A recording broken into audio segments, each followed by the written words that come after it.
Alrighty, everyone. Welcome back to DSP versus the Internet. This is part 2 for episode 28 of August 27, 2023. So far, an interesting variety of content. Let's keep going and see what the Ultra members had in store for us this week. This one looks interesting. I don't think we've ever seen anything like this one before.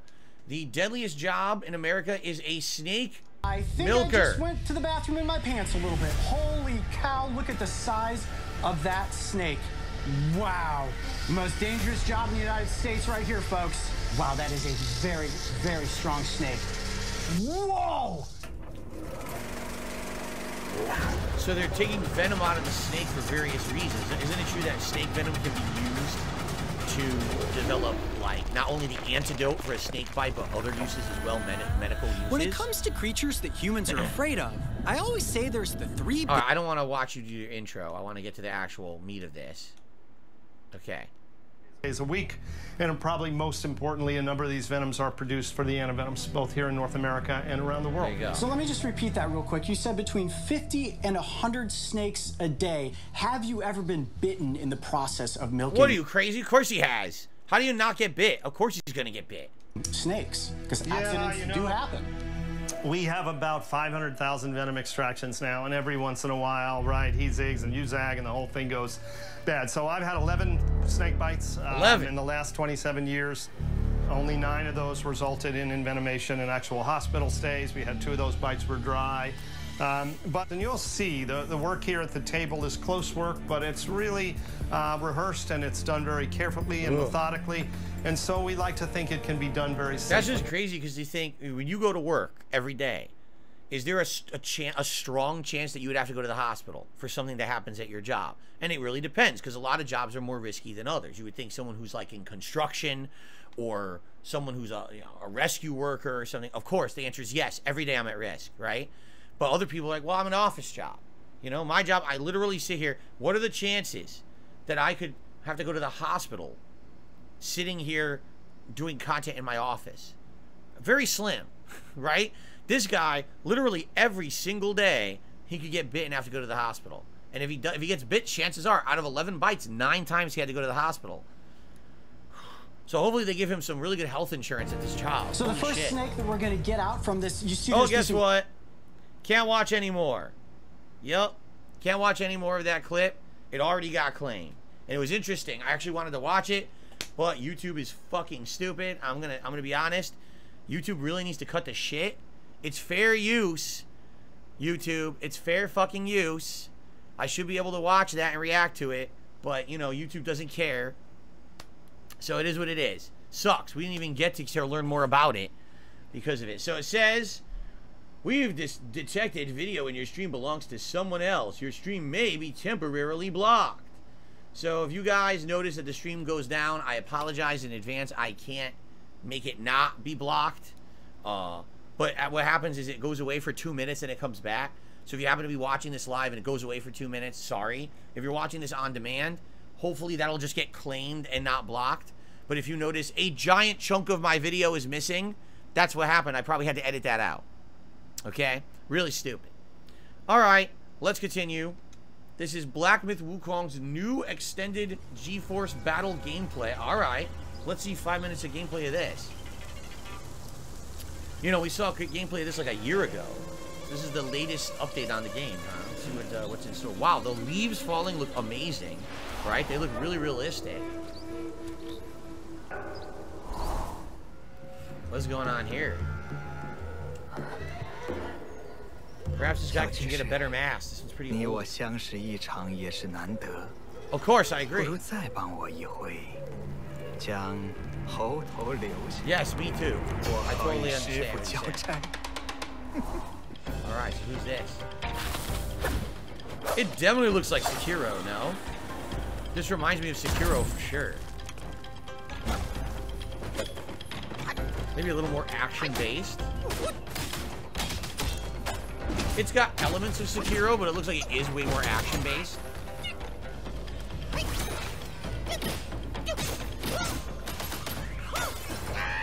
Big combo. Derek said that was Mandarin Chinese. Ah, I see. Mandarin Chinese. That's right, because this is a Chinese game. Look at this. He turned into a giant scorpion monster. Holy shit. So it looks like there's little perfect dodge. You notice he dodged perfectly and it did a little bit of slowdown, like quick time. Bullet time or whatever. Yeah, look, he just froze the boss. He froze the boss and then did a giant combo for big damage. Okay.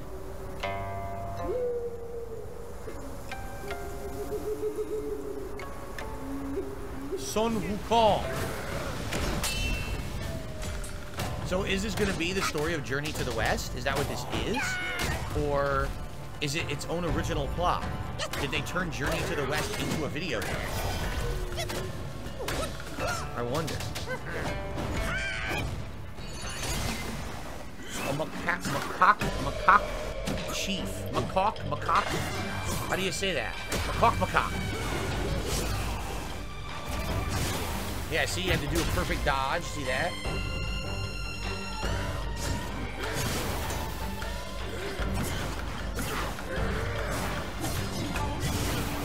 It's weird because it looks like Sekiro, but it's not. I guess the combat looks different than Sekiro to me. It looks like a lot of combos and things. So not very Sekiro in that regard. Haha! He just hits him. Oh, defeated. You got him. Good job. Ooh. So now we go from snow to sand.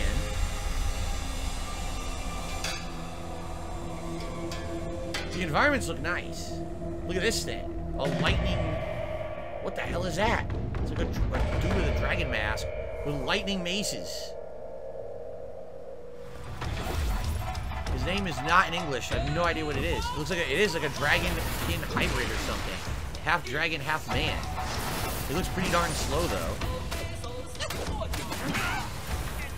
Knocked him back. So it's definitely based on Journey to the West, but like I said, I really wonder if it's the story of Journey to the West or if it's their own plot. Just with Sun Wukong in it as the protagonist. Slammy. Damn, he doesn't want to stop slamming, man. Slam and jam. 8 slams. And then he continues with another slam. So there's a combo meter in the bottom right-hand corner. I'm noticing it's building up as you hit, but I don't know what it does.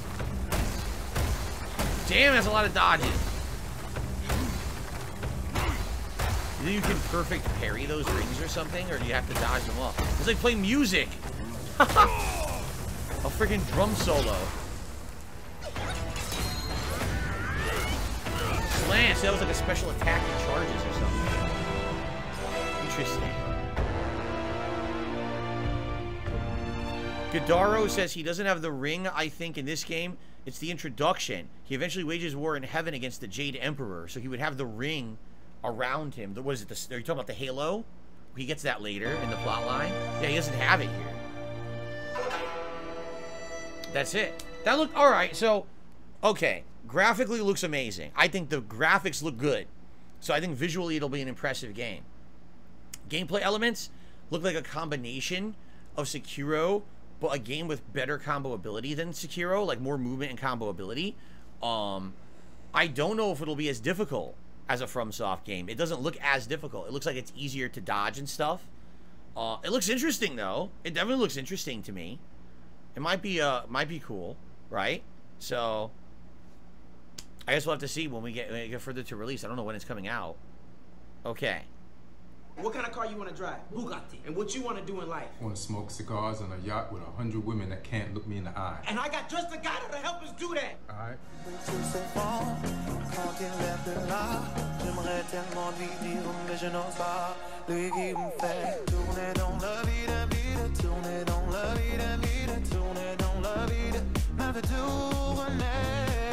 Stop that. Do you meet him? I gotta go with that car. I wish you didn't do that. I said stop! You ain't Andrew Tate.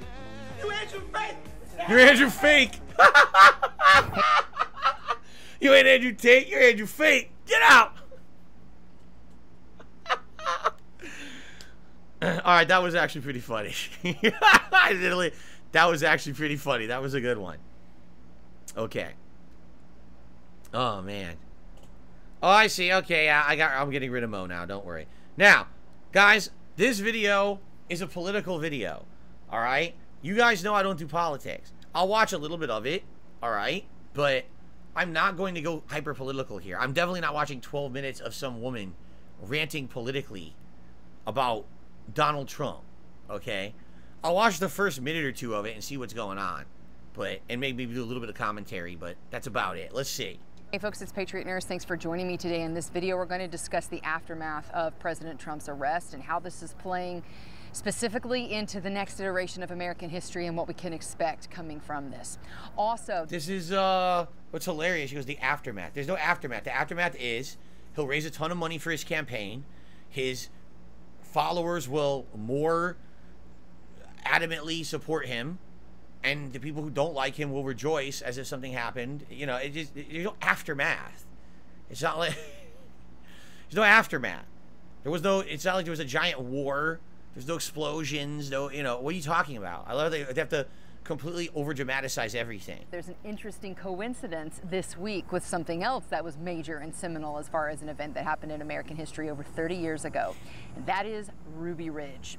So for those of you, I can't believe that people don't know about Waco and Ruby Ridge, but these are big deals, and the fact that President Trump's arrest happened the same week of the anniversary of Ruby Ridge and in the same timeline, to me, is not Who cares about the timing of anything, like, of that? That's stupid.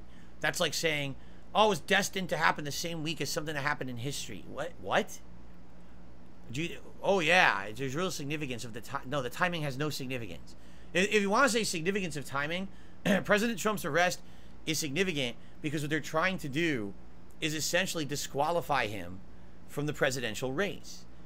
Because, let's be honest here, the things that they're arresting Donald Trump for now in 2023 happened many years ago. And if really they wanted to, this could have been done years ago. It could have been. But they purposely waited until now to do it, to try to interfere with his ability to run for president. That's why they're doing it now. They're trying to make him look awful now for something he did years ago and say it's a crime today and arrest him now. Right? What does it have to do with something political that happened in the past? Ruby Ridge has nothing to do with Ruby Ridge or Waco. What? This is what I don't get about this stuff. All right? You can talk about politics and you can easily talk about them in a way that makes sense and that is rational. But then you got people who have to come out, oh, this is the same as Waco, Texas and Ruby Ridge. This has nothing to fucking do with that. Just because timing wise many years ago was the same week of the year. Who gives a fuck? The week of the year that it happened. Like, what are you talking about? This has nothing to do with Waco and Ruby Ridge because it's the same week. You're out of your mind. I don't even have to watch the rest of the video. You know what I'm saying? Like, I can talk politics like a rational human, and I don't have to bring nonsensical conspiracy theories, right? Well, obviously it was the Illuminati who timed all this the same way, right? Like, what are you talking about? I don't have to watch another. I watched 35 seconds of the video. I don't have to watch the rest of it because it's so stupid. This is Waco, Texas, and Ruby Ridge, and Donald Trump are all related somehow. Oh my God.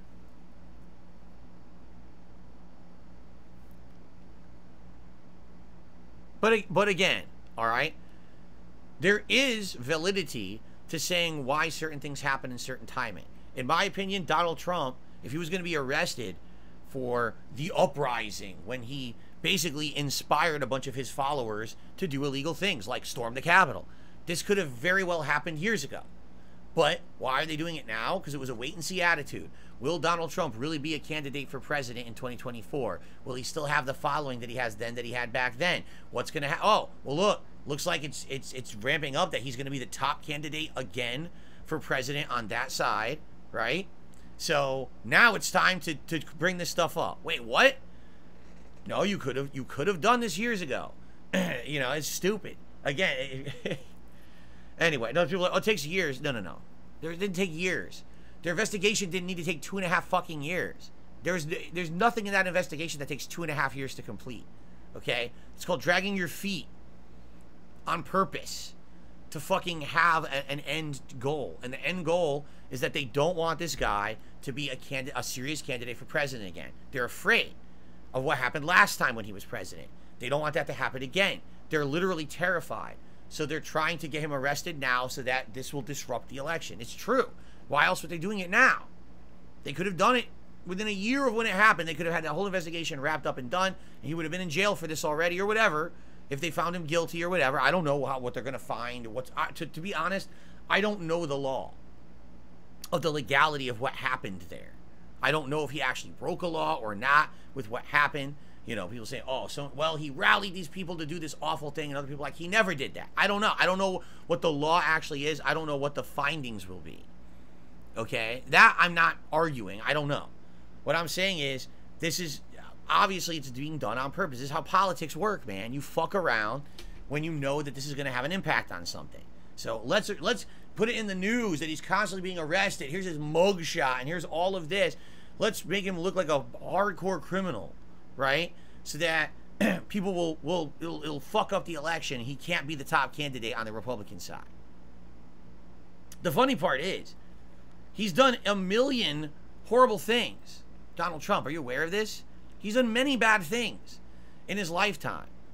This is not the first thing. It's not the last thing. It's just one thing along the way. And people didn't seem to care about that when they elected him in last time, right? So honestly, unless this guy is behind bars in jail and not eligible to be voted in for president, I wonder if the people who are doing this investigation realize that what they're doing is completely counterproductive. Meaning we want him to not be president. Well, unless you got that guy behind bars and not eligible to be elected, you're just helping his campaign, because his followers already don't care about anything he's done. They want him as president no matter what.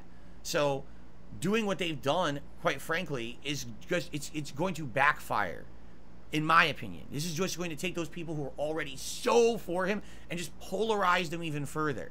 You see, they even said, I just saw it on social media, since Trump was arrested a couple days ago, he has raised $7 million additional dollars for his campaign in 2 days, because people are pissed that this is happening.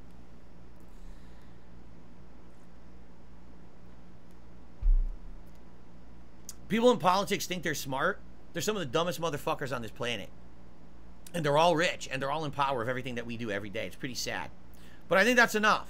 I think that's enough of talking about this. Quite frankly. I don't watch the video, because it's just going to go into fucking Waco, Texas and shit. It has nothing to do with Donald Trump. Okay. Let us now... I didn't mean to do that. Ah, shit. I really didn't mean to do that. Oh, well. Let me resync, because I have to resync with the other playlist. Let's sync again. Resync. Oh, it is synced. Shuffle. Play. Will it play? Yes. What? It will. What's up, everybody? Okay. So, what we're doing now is we're shifting over from ultra member submissions, which are guaranteed to be watched, to standard member submissions here on the channel. So this is a randomized playlist, okay? No one got priority here. What we're watching is complete random order, all right? So I don't know what we're going to watch, what we're not going to watch. I also don't know how long we're going to watch any of this stuff, okay?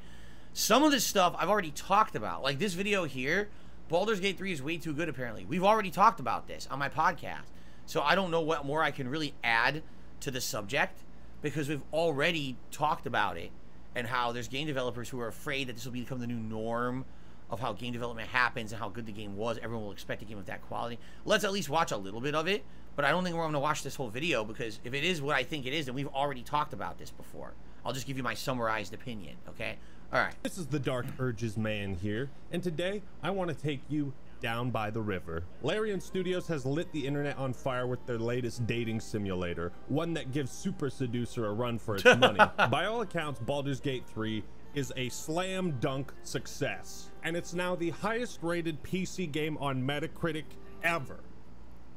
There's a lot of games on PC. It has taken one of the top 10 spots for most concurrent players on Steam. On August 6th, apparently the game accounted for 28% of total player time on Steam. Pardon my French, but that's fucking crazy.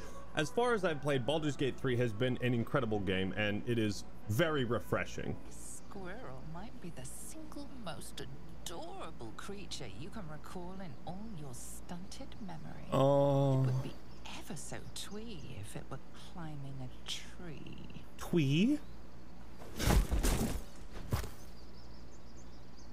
Do you always take on such terrifying foes? No studio is more deserving.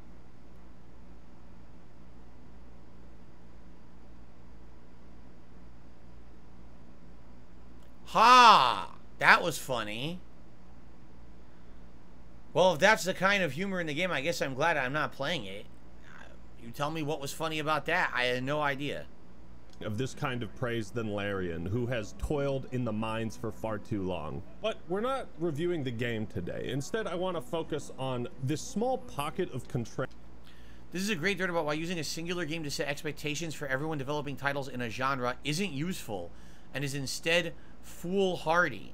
Yeah, look, I, like a lot of people, I'm deeply excited about what the lovely folks at Larian accomplished with Baldur's Gate 3, but I want to gently, preemptively push back against players taking that excitement and using it to apply criticism or a race standard to RPGs going forward. Larian's still holding out at Helm's Deep. I want to talk about this IGN video. Baldur's Gate 3 is causing some developers to panic. And the video is pretty good. Is this IGN?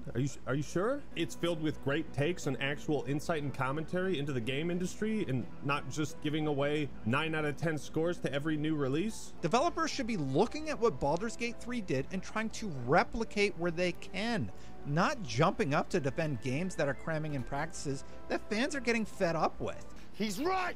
But there's this sentiment going around that Baldur's Gate 3 it's just an unreasonable standard for AAA studios to meet. So we're gonna talk about that, because ladies and gentlemen, the companions in Baldur's Gate 3 are an irresistible thirst trap.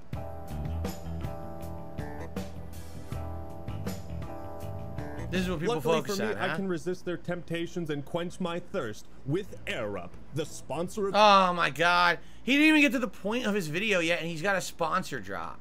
You see why I hate fucking sponsorships? He literally didn't even get to the point of what he's talking about yet. Time for my sponsor. Fuck. It's annoying.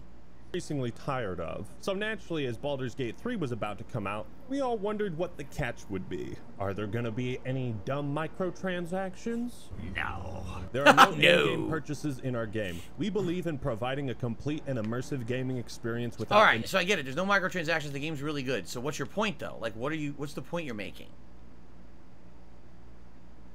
less tedious, or more customizable. Think about how Halo Infinite took away your ability to choose your own colors in order to sell that back to you. Like try to imagine Baldur's Gate 3 as a live service game with a battle pass. Jesus Christ. Okay, well, now Larian has to figure out ways to provide continuous content, so they likely come up with easily copy and pasted content and quests for new seasons. You know, how do players unlock tiers in the battle pass? How do you incentivize them to spend more money? What do you put in the battle pass to make it worth completing? On and on the questions go. You see, without a live service or a battle pass, Larian doesn't have to mold and shape the game to fit that puzzle. All they had to do was focus on making the best video game possible, and I think they've done a bang-up job. And then the other thing with in-game purchases is you now have to take content out of the game that could have— So again, what is he saying?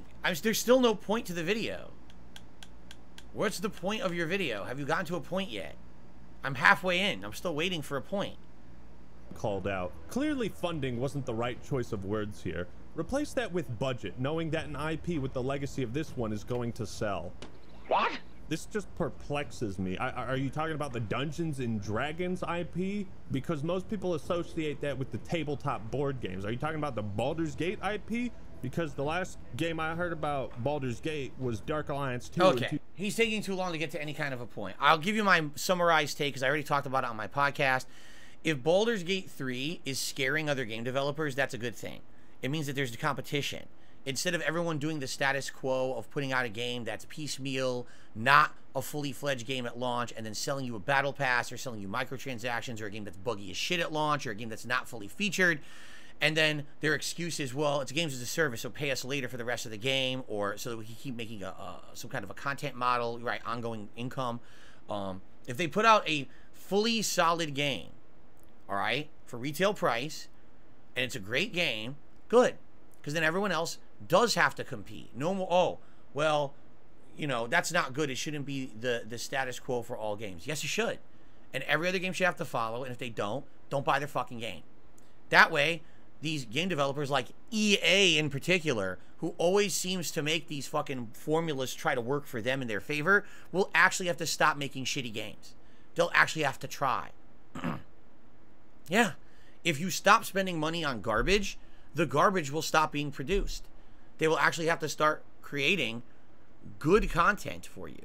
But the problem is too many people have become too complacent and throwing money at stuff that sucks. If you stop throwing money at stuff that sucks, people will make stuff that doesn't suck to earn your dollar back. But if you keep throwing money at every iteration of a game just because it's the next named version of that game, like Call of Duty every year or Pokemon every year that looks like shit, they will never learn and they will never improve. You will just get the same shoveled shit down your throat every year. Why do you think we're getting Modern Warfare 3 a year after Modern Warfare 2 and it's the same fucking game? Because people bought Modern Warfare 2. So now you get 3. What else did you think they were going to do, right? Why are we getting awful, really badly performing versions of Pokemon that look like they're on fucking PS2? Because you bought it. If you would stop buying Pokemon every year, they'd have to work on putting out a good game instead of shoveling shit down your throat. But people just keep spending the money, right? So, spend a ton of money on Baldur's Gate 3 if that's the kind of game you want, and don't buy every other fucking RPG knockoff that comes out in the next 2 years, and only spend money on the good ones. And then these companies will have to try. All right? It's not rocket science. And everyone else who's complaining about it, oh, boo-hoo. Well, boo-hoo. Oh, well, sorry that the CEO of your company can't afford his 3rd yacht this year and can't take his 14th stock bonus payoff because they didn't do the fucking games as a service microtransaction game this year. No one bought it. Oh, darn. I'm really sad about that. But you know what? If 3 games came out that were amazing this year that otherwise wouldn't have come out because people spent their money on the good ones instead of the shit games, then I think our job is done here. Okay? So I don't know what this guy's talking about. 15-minute video, and he's halfway in. He hasn't even said anything yet, and he's got 1 million views. Great. Successfully sneak your way into the heart of the rival PF's FOB, and you can capture staff from them. I'll be looking forward to meeting the new recruits, boss.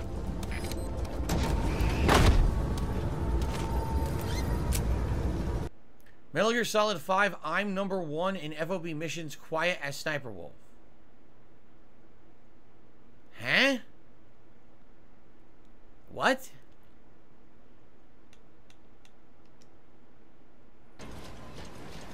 I totally forgot all about this game. It's been so long since I played it. I only played it the once. I forgot that basically it was like this really updated, modernized version of what you had done. Like, this looks like Metal Gear Solid 2. Like, the you know, the oil rig from Metal Gear Solid 2. But you're doing this in Metal Gear Solid 5, right? So you have a 30-minute time limit? Man, this is a blast from the past for me, right?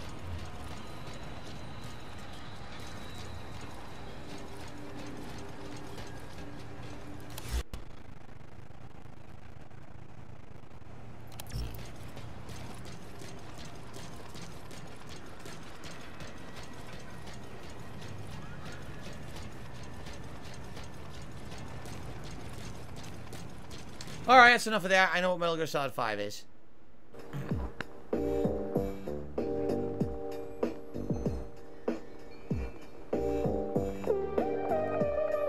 This guy is riding his bike around playing the theme to San Andreas on his bike.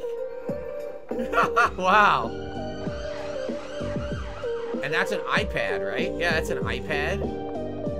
That's pretty cool. I mean, it's probably a big danger, right? They're dancing to it, look.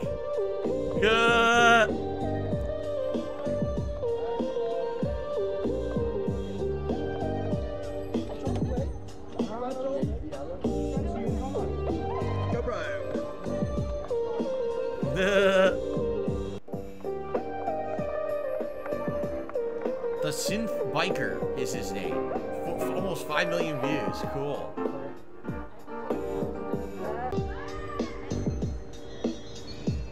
Sounds great.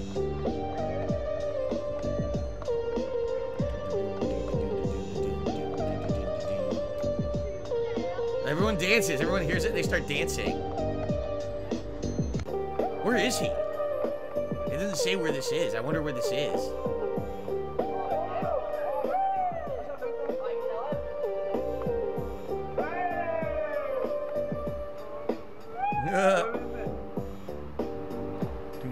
in Grove Street? Oh, is this London? You're saying it's London, the UK. I wonder where he is, where there's all these nice shops and everything, but it's like empty. Hey, you asshole! How dare you?